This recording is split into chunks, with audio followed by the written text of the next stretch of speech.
There's something called the Osiris Shaft, which is located directly under the causeway between the Sphinx and the second pyramid. It goes about 100 feet underground. It's carved out of the limestone bedrock. It's the creepiest place I've ever been in my life. It's disturbing. So it's 3 different shafts, and you go down, and here's where it gets, this is the crazy part. When you get to the 3rd level, which is completely dark and freaky, there was a side tunnel. Zahi Hawass himself, there was a documentary, went down there, and he's standing in front of this tunnel that went sideways, and he says, it's yet to be explored, and I don't know what's down there, but Joe, they've since sealed it up. It's like cinder blocks, they sealed it up. What? Yes! There are things that have gone underground in Egypt that, for whatever reason, Joe, is just off limits to the public.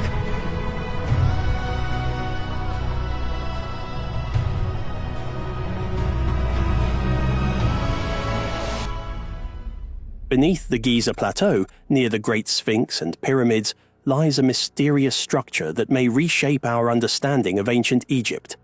Known as the Osiris Shaft, this subterranean complex challenges conventional timelines. Could it predate the pyramids? And what was its true purpose? Recent discoveries and a groundbreaking dating method have led Egyptologists to rethink what they thought they knew about this ancient civilization. The Osiris Shaft descends 35 meters into the bedrock beneath the causeway leading to the Sphinx. It comprises multiple levels, with the lowest chamber housing a granite sarcophagus surrounded by water. This chamber is sometimes referred to as the Tomb of Osiris. But what exactly was this structure intended for? Its purpose remains shrouded in mystery, with no clear answers in sight. One of the most intriguing aspects of the Osiris Shaft is the unusual material used in one of the sarcophagi. Egyptologists discovered a stone unlike anything previously found in Egypt. How did it end up here, deep in the bedrock? Even stranger, the structure itself seems to have been designed without easy access in mind. There are no steps or ladders leading down to its depths. The ones installed now were placed there by modern archaeologists, suggesting that the ancient builders had no intention of facilitating frequent visits. The logistics of moving the massive sarcophagi, some weighing up to 40 tons, further deepen the mystery. How were they lowered with such precision into the shaft, which itself was not designed for easy entry or exit?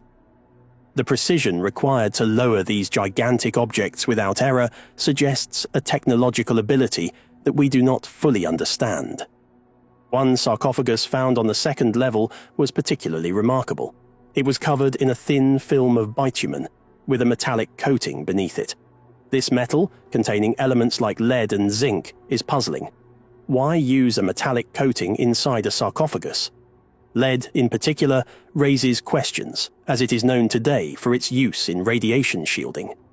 Could the ancient Egyptians have been aware of this?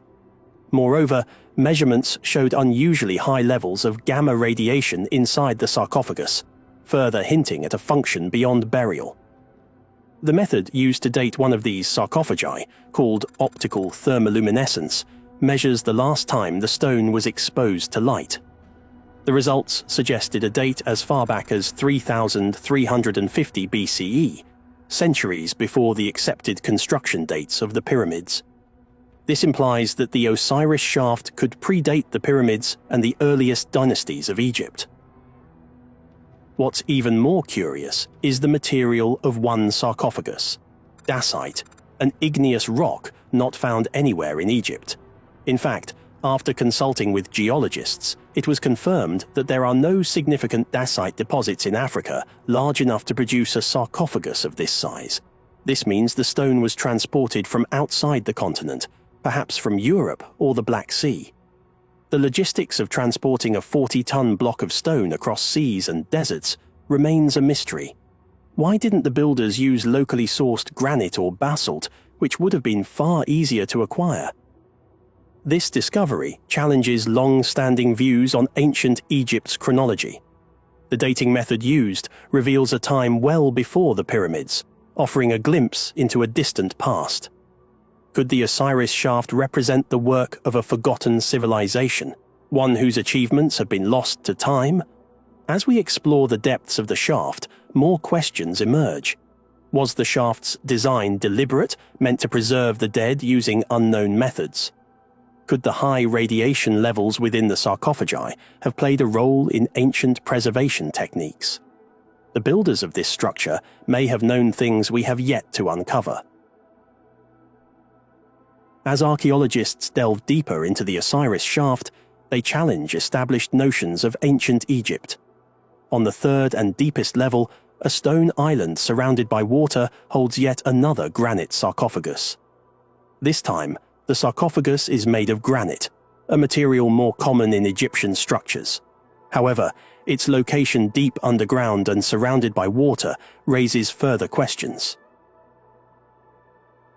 This sarcophagus dates to around 2370 BCE, placing it in the Old or Middle Kingdom. Interestingly, the design of the third level seems to be a later addition to the shaft, suggesting the site may have been used and modified over centuries. If true, this means the Osiris shaft was considered important long before the time of the pyramids.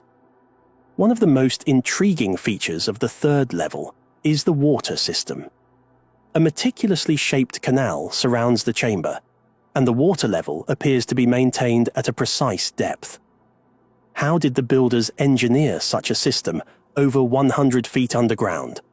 The bedrock in this area is solid, making natural water leaks unlikely. This suggests that the builders tapped into a hidden water source, possibly through an underground channel or spring. At the Osirian, another ancient Egyptian site, similar subterranean water channels have been discovered, indicating that the ancient builders had advanced knowledge of hydroengineering. Water was often seen as a source of life and regeneration, and its presence in the Osiris shaft may have had symbolic significance in ancient rituals related to death and rebirth. This brings us to the connection between the shaft and Osiris, the Egyptian god of the dead and the underworld. According to myth, Osiris was resurrected in a sarcophagus placed on an island surrounded by water. The third level of the shaft closely mirrors this imagery. Could the builders have been trying to replicate the tomb of Osiris? Or was this part of a deeper religious practice? Oddly, the sarcophagi found in the Osiris shaft are devoid of inscriptions, which is unusual for ancient Egyptian tombs. This absence of hieroglyphs has led some scholars to suggest that these sarcophagi were not intended for traditional burials, but served a different, perhaps secretive, purpose. Adding to the mystery, researchers detected significant levels of radiation inside the sarcophagi. Combined with the lead coating found on the second level, this suggests that the sarcophagi might have had an advanced preservative function, something we do not yet fully understand. If the ancient Egyptians had knowledge of radiation's effects on preservation, it would represent a technological leap far beyond what we currently attribute to their civilization. Beyond the physical mysteries, the Osiris shaft raises important questions about the origins of Egyptian civilization. The dating of the second-level sarcophagus to as early as 3350 BCE points to a pre-dynastic origin, making the shaft one of the oldest structures in Egypt. As we continue to investigate the Osiris shaft, the possibility of discovering hidden chambers, artifacts, or tunnels remains high. The Osiris shaft is rewriting our understanding of ancient Egypt and perhaps even pointing to a forgotten chapter in human history.